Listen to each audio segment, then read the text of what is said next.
ఇవన్నీ కూడా super six గాలి వదిలేశాడు. ఆ సూపర్ సిక్స్ సూపర్ సున్నా చేశాడు. ఆ సూపర్ సున్నా చేసి ఎవడన్నా ఏంట్రా బాబు సూపర్ సున్నా చేసి సిక్స్ అన్నావు, ఆ సిక్స్ కొమ్ము తీసేసి సున్నా చేసేవేంటని చెప్పి ఎవరిని అడిగితే ఆయన చెప్పేది తల్లి చెల్లి గొడ్డలి ఇదే చెబుతాడు, ఈ మూడు చెబుతాడు.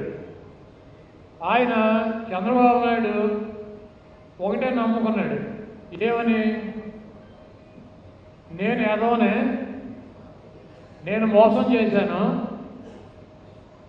నేను మాట మీద నిలబడినని మీకు అంత ముందు నుంచి కూడా తెలుసు కాబట్టి నాదేం తప్పు కాదు, అది మీ తప్పు, మీ కర్మ.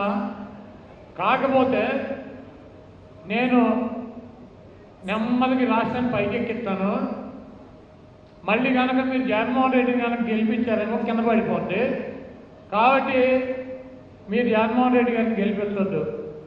ఏంటి కారణం అంటే జగన్మోహన్ రెడ్డి గారిని ఎందుకు గెలిపించవద్దు అని ఎవడన్నా అడిగితే ఒకటే చెబుతాడు, తల్లి చెల్లి గొడ్డలి. వైసీపీ తీసాడు గొడ్డల పార్టీ అని పెట్టాడు. గొడ్డల పార్టీ అంటే జగన్మోహన్ రెడ్డి గారికి ఓటేస్తే ఆయన గొడ్డలేసుకొచ్చి మన చేస్తాడని ఈ రాష్ట్రంలో ప్రజలందరూ భయపడాలి, ఆయన భయపడ్డాడు. అది గొడ్డలు అనేది జగన్మోహన్ రెడ్డి గారి పార్టీకి గొడ్డల పార్టీ అని చెబుతున్నాడు.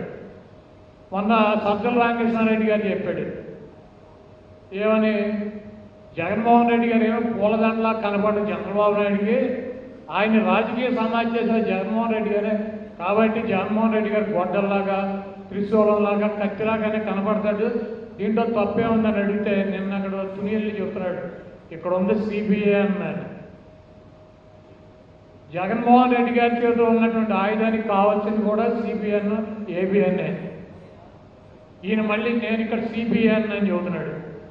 దానికి కావాల్సింది జగన్మోహన్ రెడ్డి గారికి ఆయుధానికి సిబిఎన్ ఏబిఎన్ అయ్యే కాదు కావాల్సింది.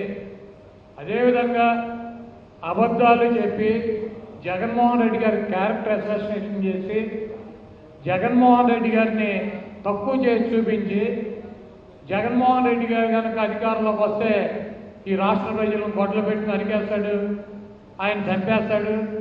కాబట్టి నేనైతే కనుక మీకు ఏం చేసిన ఏమి చేయకపోయినా నేనేమి చేయను మిమ్మల్ని, కాబట్టి నాకు ఓటు వేయండి అని చెప్పి అడగడానికి ఆయన మెంటల్గా ప్రిపేర్ అయ్యి జగన్మోహన్ రెడ్డి గారి మీద అనేక రకాలైనటువంటి నిందలేస్తున్నాడు.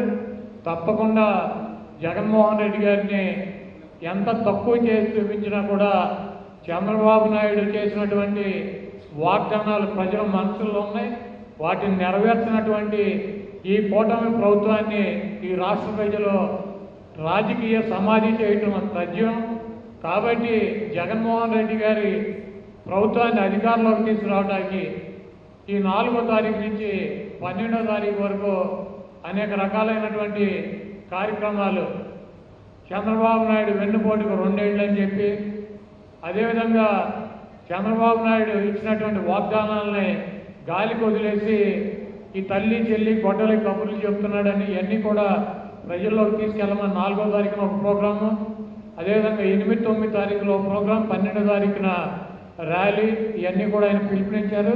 తప్పకుండా ఈ కార్యక్రమాలన్నింటిలో కూడా వైఎస్ఆర్ కాంగ్రెస్ పార్టీ ఇష్టానుసారంగా చేసుకుంటాము, మాకు నచ్చినట్టు ప్రవర్తిస్తాము, ఎవడో అడ్డొస్తారో చూస్తామని మీరు అనుకుంటే రండి, మేము చూసుకుంటామని మేము కూడా సిద్ధంగానే ఉన్నాం, మా డిపార్ట్మెంట్ కూడా సిద్ధంగానే ఉంది. ఎవడు పడితే వాడు వచ్చి రోడ్ల మీదకి వచ్చి కత్తులు పట్టుకొని తిరుగుతామంటే చూస్తూ ఊరుకోవడానికి ఈరోజు మీరు కాదు, ఇక్కడ ఉన్నది సిబిఎన్. మళ్ళీ చెప్తున్నా, ఇక్కడ ఉన్నది చంద్రబాబు నాయుడు గారు. ఎట్టి పరిస్థితుల్లోని లా అండ్ ఆర్డర్ విషయంలో రాజీ పడే ప్రసక్తి లేదు.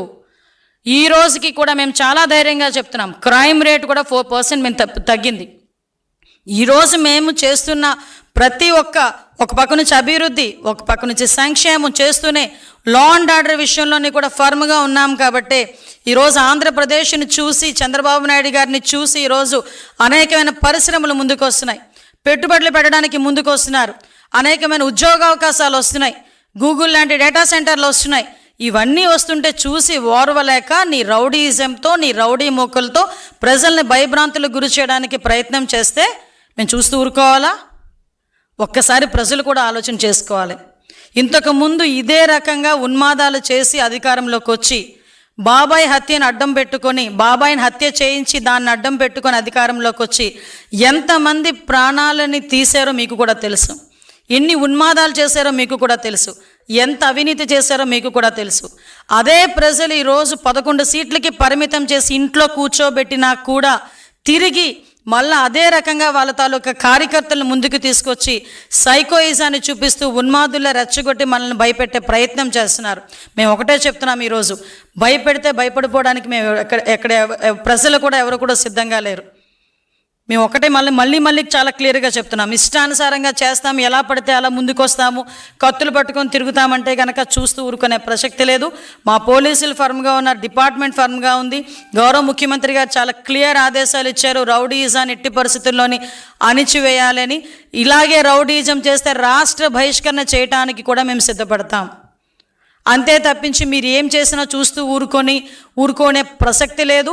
ఊరుకోమని కూడా మీ అందరికీ కూడా హెచ్చరిస్తూ, ఇలాంటి ప్రయత్నాలు చేస్తున్న వాళ్ళందరినీ కూడా మానుకోమని వాళ్ళకి కూడా సూచనిస్తూ, దయచేసి తల్లిదండ్రులకి ప్రజలకి చివరిగా ఒక విన్నపం, ఇటువంటి రాజకీయ నాయకుల్ని, ఇటువంటి రాజకీయ పార్టీలని ఎంతవరకు మన మధ్యలో తిరగనిస్తూ మన పిల్లల భవిష్యత్తును నాశనం చేసుకుంటామో ఒక్కసారి ప్రజలు కూడా ఆలోచన